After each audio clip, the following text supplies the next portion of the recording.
विद्यार्थियों नमस्कार। किसान दिवस की आप सभी को हार्दिक शुभकामनाएं। मैं दीप चोपड़ा आपके अपने YouTube चैनल DC क्विज पर सभी विद्यार्थियों का हार्दिक स्वागत करता हूं। देखो मित्रों, आज है 23 दिसंबर यानी किसान नेता और भारत के 5वें प्रधानमंत्री चौधरी चरण सिंह जी का जन्म दिवस होता है आज के दिन। ठीक है, इस कारण भारत सरकार ने 2001 से, कब से 2001 से इस दिन को क्या घोषित कर दिया, किसान दिवस घोषित कर दिया। तो आपको याद रखना है किसान दिवस कब मनाया जाता है, हर साल 23 दिसंबर। आज के दिन किसान दिवस मनाया जाता है और क्यों मनाया जाता है ये भी मैंने आपको बता दिया है। ठीक है, तो चलिए आज हम सामाजिक विज्ञान के चैप्टर 2 का दूसरा भाग करेंगे, जिसमें हम पढ़ेंगे तुगलक वंश, शैद वंश तथा लोधी वंश। अगर आपने सामाजिक विज्ञान के पिछले पार्ट नहीं देखे हैं तो आप प्लेलिस्ट में जाकर देख सकते हैं। प्लेलिस्ट का नाम है कक्षा 10 सामाजिक विज्ञान, जिसका लिंक मैं आपको डिस्क्रिप्शन में दे दूंगा। तो चलिए शुरू करते हैं। तुगलक वंश। खुसरो शाह की हत्या करके गाजी मलिक अथवा गाजी गयासुद्दीन तुगलक 1320 ईस्वी में दिल्ली का सुल्तान बना। सुल्तान बनते ही उसे प्रांतीय विद्रोहों का सामना करना पड़ा। तेलंगाना के राजा प्रताप रुद्रदेव के खिलाफ उसने अपने पुत्र जूना खां को वारंगल भेजा। जहाजनगर उड़ीसा में सैन्य अभियान किया, जिसमें उलूग खां यानी जूना खां की विजय हुई। गयासुद्दीन का अंतिम सैनिक अभियान बंगाल के विद्रोह का दमन था। दिल्ली में वापसी पर आयोजित स्वागत समारोह में लकड़ी के भवन गिरने से 1325 में उसकी मृत्यु हो गई। तत्पश्चात इसका पुत्र जुन्ना खां मोहम्मद तुगलक के नाम से सुल्तान बना। उसका नाम कई संज्ञाओं से जोड़ा गया, अंतर्विरोधों का विषमज्ञारी विषण, रकत का प्यासा आदि। आप मेरे साथ साथ अभी पढ़ें, नोट्स के रूप में मैं आपको सब कुछ नोट करवाऊंगा। मोहम्मद तुगलक के समय तुगलक साम्राज्य 23 मुक्त प्रांतों में बंटा हुआ था। बरनी सुल्तान की 5 मुख्य योजनाओं का वर्णन करता है। दोआब में एक कर, देवगिरी को राजधानी बनाना, सांकेतिक मुद्रा का प्रचलन, खुरासान पर आक्रमण, कराचिल की ओर अभियान। ठीक है, तो ये मुख्य चीज थी। सुल्तान ने 1327 से 1335 तक देवगिरी को अपनी राजधानी बनाकर रखा और उसका नाम दौलताबाद रखा। ठीक है, तो ये इसने किसको बनाया था, देवगिरी को अपनी राजधानी बनाया था। आगे बढ़ते हैं। 1330 ईस्वी में तांबे और कांस्य के मिश्रित सांकेतिक सिक्के चलाए। लोगों ने जाली सिक्के बनाना आरंभ कर दिया, अतः सांकेतिक मुद्रा बंद करनी पड़ी। ठीक है, तो इसने सिक्के भी चलाए थे चांदी के, तो लोगों ने उसकी कॉपी करनी शुरू कर दी, यानी जाली सिक्के बनाने शुरू कर दिए। तो इसने बाद में वो सिक्के भी बंद कर दिए थे। मोरक्को का यात्री इब्न बतूता, ठीक है, मोरक्को में जन्म हुआ था इब्न बतूता का और अरबी यात्री है ये। लगभग 1333 ईस्वी में भारत आया। सुल्तान ने उसे दिल्ली का काजी नियुक्त किया। 1342 ईस्वी में राजदूत बनाकर चीन भेज दिया। ठीक है, तो इब्न बतूता को सुल्तान ने चीन भेज दिया था और 1333 में सुल्तान के पास आया था। आगे 1351 ईस्वी में मोहम्मद तुगलक की मृत्यु हो गई। तो चीज़ याद रखनी है, इब्न बतूता किसके समय में भारत आया था, तो तुगलक जो मोहम्मद तुगलक है इनके समय में आया था और इन्होंने 1342 में इनको उसको चीन भेज दिया गया। ठीक है, अभी तक अपने को समझने को क्या मिला है, देखो तुगलक शासनकाल। ठीक है, तो इस नोट्स बनाने से पहले मैं आपसे एक प्रश्न भी करूंगा, वो आपको मेरे को कमेंट बॉक्स में बताना है। क्वेश्चन है आज का अपना, खिलजी वंश का अंतिम जो शासक था वो कौन है। खिलजी वंश का अंतिम शासक कौन था, इसका आंसर आपको कमेंट बॉक्स में देना है। तो चलिए तुगलक शासनकाल में शुरुआती नोट्स बनवाता हूं मैं आपको। देखो हमने पढ़ा है तुगलक वंश का संस्थापक किसे माना गया था, गयासुद्दीन तुगलक। ठीक है, तो इसमें लिखो तुगलक वंश का संस्थापक गयासुद्दीन तुगलक था, जिसने 1320 और 25 ईस्वी तक शासन किया। अगला पॉइंट नोट करो, यह एक विद्वान शासक था। इसने उपज कर 1/10 के आदेश जारी कर दिए। ठीक है, इसने किसानों पर कर भी 1/10 जारी कर दिया था। ठीक है, गयासुद्दीन तुगलक ने। आगे नोट करो, गयासुद्दीन ने तेलंगाना के राजा रुद्रदेव के विद्रोह को दबाने हेतु अपने पुत्र जुन्ना खां, किसको भेजा था? जुन्ना खां को वारंगल। वारंगल कहाँ पर है? ये तेलंगाना में है। तो ये चीज़ें आप नोट किया करो, सारी चीज़ें तेलंगाना में है। तो मैंने आपके पॉइंट ये लिखा है कि गयासुद्दीन ने तेलंगाना के राजा प्रताप रुद्रदेव के विद्रोह को दबाने हेतु अपने पुत्र जुन्ना खां को वारंगल यानी तेलंगाना भेजा था। ये सारी चीज़ें आप नोट करें। बोर्ड की एग्ज़ाम होगा उससे पहले आप एक बार रिवीजन करके चले जाना हमारे नोट्स के, और आपको कन्फर्म वहाँ से क्वेश्चन सोल्व मिलेंगे, ऐसे के ऐसे प्रश्न वहाँ पर देखने को मिलेंगे। उसी तरीके से मैं तैयारी करवा रहा हूँ आपकी। अगला पॉइंट नोट करो, जुन्ना खां को उलू खां भी कहते हैं। ठीक है, तो ये मैंने आपको बता ही दिया। जाजनगर उड़ीसा, जाजनगर वर्तमान में कहाँ है? उड़ीसा में जुन्ना खां विजय हुए। अगला पॉइंट नोट करो, गयासुद्दीन का अंतिम सैनिक अभियान बंगाल विद्रोह था। कौन सा था? बंगाल विद्रोह। अगला पॉइंट नोट करो, गयासुद्दीन जब दिल्ली वापसी कर रहे थे तो लकड़ी के भवन गिरने से 1325 ईस्वी में इनकी मृत्यु हो गई थी। ठीक है, नोट करो। उसके बाद का शासक बना जुन्ना खां। जुन्ना खां अपना नाम मोहम्मद बिन तुगलक के रूप में शासक बना। देखो, अपना नाम बदलकर जुन्ना खां था उसका नाम, और मोहम्मद बिन नाम रखकर और क्या बन गया? शासक बन गया। इसे रकत का प्यासा भी कहा जाता है। ये इंपॉर्टेंट है, एक नंबर में पूछा जा सकता है कि रकत का प्यासा किसे कहा जाता है? तो जुन्ना खां यानी मोहम्मद बिन तुगलक को कहा जाता है। मोहम्मद बिन तुगलक हिंदुओं की होली में भी भाग लेता था। ये भी नोट करो, मोहम्मद बिन तुगलक वंश का शासक है जो हिंदुओं की होली में भी भाग लेता था। इसने अपनी नई राजधानी का नाम देवगिरी से दौलताबाद रखा। आगे नोट करो, कृषि विस्तार के लिए दीवान ए कोही, ये इंपॉर्टेंट है, दीवान ए कोही नामक विभाग खोला जिसका प्रभाव अमीर ए कोही को होता है। आगे नोट करो, मोरको, मोरको कहां पर है? अरब। तो ब्रैकेट में आगे अरब भी लिख लिया करो, आपको याद रहे कि मोरको जो जन्म स्थान है इब्न बतूता जी का वो कहां पर है? अरब में है। तो लिखो मोरको यानी अरब का यात्री इब्न बतूता 1333 ईस्वी में भारत आया। सुल्तान तुगलक ने उसे दिल्ली का काजी नियुक्त किया। 1342 ईस्वी में अपनी राजदूत बनाकर चीन भेजा। देखो, इब्न बतूता को 1342 में तो चीन भेजा था, ठीक है, और 1333 में भारत आया था वो, और 1351 में मोहम्मद बिन तुगलक की मृत्यु हो गई। अगला शासक बनता है फिरोज शाह तुगलक। तो चलिए पढ़ते हैं पहले, उसके बाद में नोट्स बनाएंगे। फिरोज शाह तुगलक 1351 में सुल्तान बना, जो मोहम्मद बिन तुगलक का चचेरा भाई था। बंगाल के हाजी इलियास के स्वतंत्र हो जाने के उसके विरुद्ध फिरोज शाह ने 2 बार सैन्य अभियान किया परंतु असफल रहा।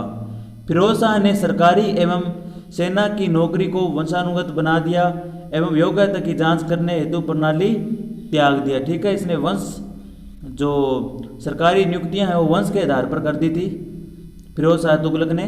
उसने अपने पुत्र फतेह खां को अपना उत्तराधिकारी नियुक्त कर सिक्कों पर अपने नाम के साथ उसका नाम भी अंकित करवाया। फिरोज शाह ने भवन निर्माण कला में अत्यधिक महत्व दिया। हिसार, फिरोजाबाद और जौनपुर आदि नगर बसाए।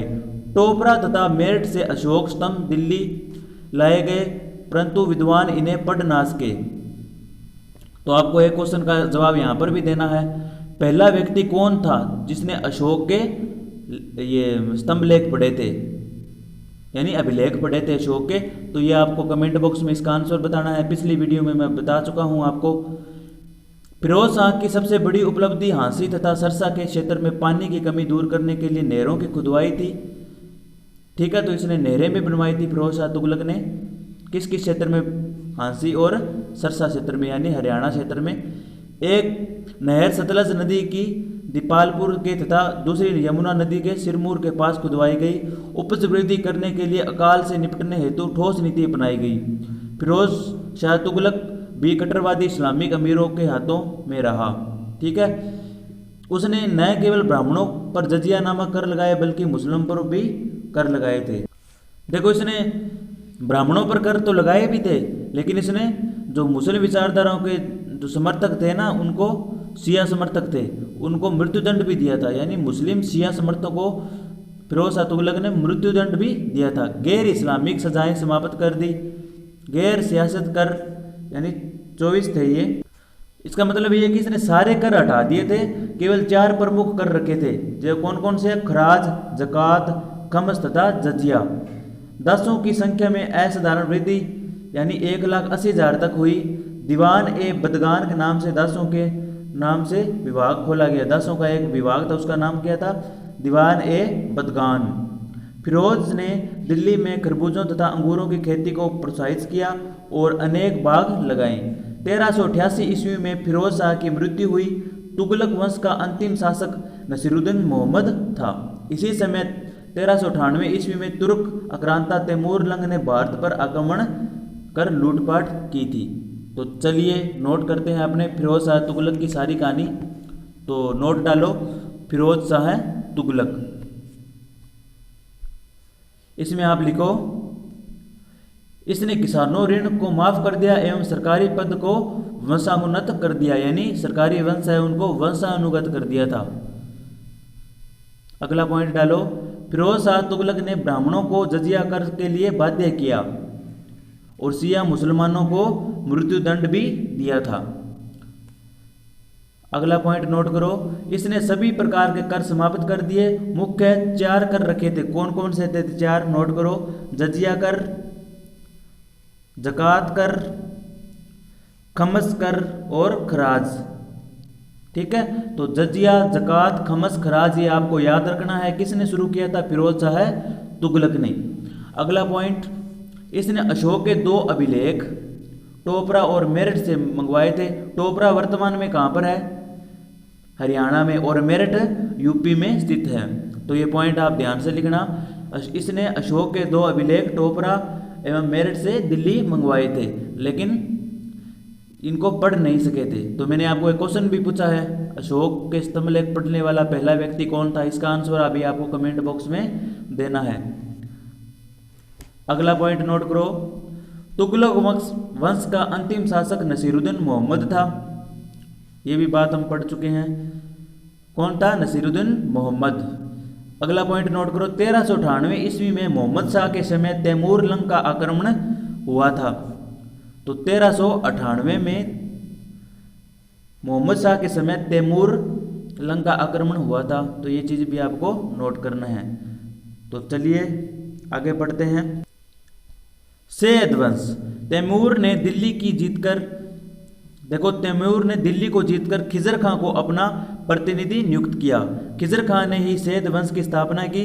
1414 से 1421 तक शासन करने के बाद खिजर खां ने न तो कभी शाह की उपाधि धारण की, न ही अपने नाम से सिक्के चलाए। इसके बाद मुबारक शाह 1421 से 1434 तक रहे। इसने सर्व शाह की उपाधि धारण की थी। तो इसमें 2 छोटे छोटे पॉइंट है सैयद वंश में, नोट करो। इस वंश का संस्थापक कौन था? खिजर खां था। खिजर खां को संस्थापक माना जाता है सैयद वंश का। सैयद वंश की स्थापना 1414 ईस्वी में हुई थी। अंतिम सैयद वंश का शासक कौन था? आलम शाह था। तो ये नोट कर लो आप। संस्थापक खिजर खां था। सैयद वंश की स्थापना 1414 ईस्वी में हुई थी और अंतिम सैयद वंश का संस्थापक कौन था? ये शासक कौन था? अंतिम सैयद शासक कौन था? आलम शाह था। तो आगे बढ़ते हैं, लोधी वंश। अंतिम सैयद शासक आलम शाह ने स्वेच्छा पूर्वक दिल्ली का शासन त्याग दिया और बहलोल मोदी ने 1491 में लोधी वंश की स्थापना की। दिल्ली पर तुर्कों के बाद पहली बार अफगान साम्राज्य का शासन हुआ। उसने जौनपुर के मोहम्मद शाह शर्की ने दिल्ली पर अधिकार करने का प्रयास को असफल कर दिया। ठीक है, 38 वर्ष शासन करने के बाद 1489 में उसकी मृत्यु हो गई थी। ठीक है, लोधी वंश के संस्थापक हैं, उनकी मृत्यु हो गई थी। कौन थे? लोधी वंश के स्थापक कौन थे? बहलाल मोदी की मृत्यु कब हुई है? 1489 में। सारी बातें नोट करवाऊंगा बाद में, एक बार मेरे साथ पढ़ें। इसके बाद उसका पुत्र निजाम शाह सिकंदर शाह की उपाधि धारण करके सुल्तान बना। तिरहुत बिहार एवं बंगाल तक उसने साम्राज्य विस्तार किया। इसका न्याय प्रबंध एवं राजस्व सुधार प्रसिद्ध है। भूमि की नाप और उसके आधार पर भूमि कर नियत करने का कार्य किया। एक गज चलाया, जो देखो इसने एक गज चलाया था जो प्राय 30 इंच का होता था। यह गज लंबे समय तक सिकंदरी गज के नाम से चलता रहा। तो ये याद रखना आपको, सिकंदरी गज किसने चलाया था, तो ये चीज़ें आपको याद रखनी है। निजाम शाह सिकंदर शाह ने चलाया था। इटावा, बयाना, कोल, ग्वालियर, धौलपुर के शासकों को अधीन रखने अभिप्राय उसने 1506 ईस्वी में आगरा नगर का निर्माण करवाया था। तो आगरा है जो, इसका निर्माण भी किसने करवाया था, निजाम शाह ने करवाया था। उसका उपनाम गुलरू खां था। ठीक है, इंपॉर्टेंट है ये, सीधा 1 नंबर में पूछा जाएगा। गुलरू खां किसका उपनाम था, तो सिकंदर शाह की उपाधि धारण किए हुए निजाम शाह का गुलरू खां नाम था। इसी उपनाम से कविता भी लिखता था। नवंबर 1517 में उसकी मृत्यु के बाद उसका पुत्र इब्राहिम लोदी आगरा की गद्दी पर बैठा था। ठीक है, तो मृत्यु कब हुई थी, 1517 ईस्वी में मृत्यु हुई थी। ठीक है, तो चलिए आगे बढ़ते हैं। 1517 से लेकर 1518 ईस्वी में इब्राहिम लोदी व राणा सांगा के मध्य युद्ध हुआ, जिसने लोदियों की हार हुई। ठीक है, इस युद्ध में किसकी हार हुई थी, लोदियों की हार। राणा सांगा राजस्थान का शासक है और ये आगरा का शासक इब्राहिम लोदी राजस्थान के साथ युद्ध करता है, तो इसकी हार होती है। 1526 ईस्वी में पानीपत के मैदान में सिकंदर बाबर से युद्ध हार गया। इतिहास में युद्ध पानीपत प्रथम युद्ध के नाम से प्रसिद्ध है। यह युद्ध युगांतकारी सिद्ध हुआ और भारत में मुगल वंश की स्थापना हुई। तो चलिए नोट करते हैं। लोदी वंश, लिखो। लोदी वंश में सन 1451 में अंतिम सैयद शासक आलम शाह ने अपनी इच्छा अनुसार दिल्ली का शासन छोड़ दिया। मैंने आपको बताया था कि सैयद वंश का अंतिम शासक कौन था, आलम शाह। इन्होंने क्या, अपनी इच्छा अनुसार, यानी इच्छा के अनुसार अपना शासन दिल्ली से छोड़ दिया था। और उसी समय बहलोल लोदी है, वह 1451 पर गद्दी पर बैठ जाता है। ठीक है, तो लोदी वंश के संस्थापक किसे माना जाएगा, बहलाल लोदी को। अगला पॉइंट नोट करो। दिल्ली पर पहली बार तुर्कों के बाद अफगान साम्राज्य का शासन हुआ। और अगला पॉइंट नोट करो, बहलोल लोदी की मृत्यु 1489 में हुई थी। ठीक है, इसके बाद उसका पुत्र निजाम शाह सिकंदर शाह की उपाधि धारण करके गद्दी पर बैठा। अगला पॉइंट नोट करो। सिकंदर शाह ने 1506 ईस्वी में आगरा नगर बसाया। वह उसकी राजधानी भी अपने शासन का एरिया, उसकी राजधानी भी किसको बना लिया था, आगरा को। तो ये नोट करना कि आपको सिकंदर शाह ने 1506 में आगरा नगर बसाया और उसको राजधानी बनाई। अगला पॉइंट नोट करो। इसने आगरा भूमि का माप सिकंदरी गज से करवाया। इसका मतलब था 1 गज 30 इंच, इसे सिकंदरी गज कहा गया। अगला पॉइंट नोट करो। सिकंदर शाह लोदी का उपनाम गुलरू खां था। मैंने आपको ये देखो यहाँ पर नोट करवाया था, गुलरू खां। सिकंदर शाह लोदी का नाम गुलरू खां था। अगला पॉइंट नोट करो। सिकंदर शाह निजाम शाह की मृत्यु 1517 में हुई थी। तो ये मृत्यु भी 1517 में हुई थी, ये भी मैंने आपको बता दिया। इसके बाद उसका पुत्र इब्राहिम लोदी गद्दी पर बैठा। अभी इब्राहिम लोदी की जो कहानी है वो ध्यान से लिखना। चलो, 1517 से लेकर 1518 के मध्य इब्राहिम लोदी व राणा सांगा यानी राजस्थान के शासक के मध्य युद्ध हुआ। 1517 और 1518 के मध्य इब्राहिम लोदी व राणा सांगा का युद्ध हुआ, जिसमें लोदी शासकों की हार हुई, यानी लोदी वंश की हार हुई थी राणा सांगा के आगे नोट करो। 1526 अगला पॉइंट है। 1526 में पानीपत यानी वर्तमान हरियाणा में प्रथम युद्ध सिकंदर लोदी बाबर से युद्ध हार गया था। इस कारण लोदी वंश समाप्त हो गया और मुगल वंश की स्थापना हो गई थी। तो 1526 से मुगल वंश की शुरुआत हो जाती है। ठीक है, तो पानीपत वर्तमान में कहाँ पर है? हरियाणा में है। तो चलिए अगला पॉइंट पढ़ते हैं अपने सल्तनत कालीन प्रशासन। सुल्तान की उपाधि तुर्की शासकों द्वारा प्रारंभ की गई। महमूद गजनवी सुल्तान की उपाधि धारण करने वाला पहला शासक था। तो ये चीज़ आप नोट कर लेना। महमूद गजनवी सुल्तान की उपाधि धारण करने वाला पहला शासक था। राज्य की संपूर्ण शक्ति सुल्तान के हाथ में थी। वह पूर्णतः प्रधान, न्यायाधीश, राजनीति एवं महजब दोनों क्षेत्र का अधिपति होता था। सुल्तानों से अपेक्षा की जाती थी कि वो उलेमा वर्ग की राय माने। अमीर सुल्तान की शक्ति पर अमीर वर्ग का प्रभाव रहा। अमीरों के दो वर्ग तुर्क तथा गैर तुर्क थे। इल्तुतमिश के काल में 40 अमीरों का समूह चहलगानी था, बता चुका हूँ पहले। शासन की योग्यता और अयोग्यता के अनुसार अमीरों का दरबार में प्रभाव कम ज़्यादा होता रहता था। केंद्रीय शासन संस्था मजलिस ए खलवत मंत्री परिषद की तरह होती थी। वजीर, आरिज ममालिक, दीवाने इंशा, दीवाने रियासत इसके 4 स्तंभ थे। वजीर का कार्यकाल दीवाने ए विजराजित कहलाता था। इसे वित्त विभाग कहा जाता था। मुस्तौफी यानी महालेखा परीक्षक, खजीन यानी खजांकी, मजअदार यानी साहब संग्रहता, इस तरह के वे कर्मचारी होते थे। जलालुद्दीन खिलजी ने दीवाने वकूफ एवं अलाउद्दीन ने दीवान ए मुखराज विभाग की स्थापना की थी। ये वित्त विभाग के अंतर्गत ही आते थे। मोहम्मद तुगलक ने भूमि को कृषि योग्य बनाने हेतु दीवान अमीर कोही की स्थापना की थी। दीवाने ईशा पर शाही पत्र व्यवहार का दायित्व था।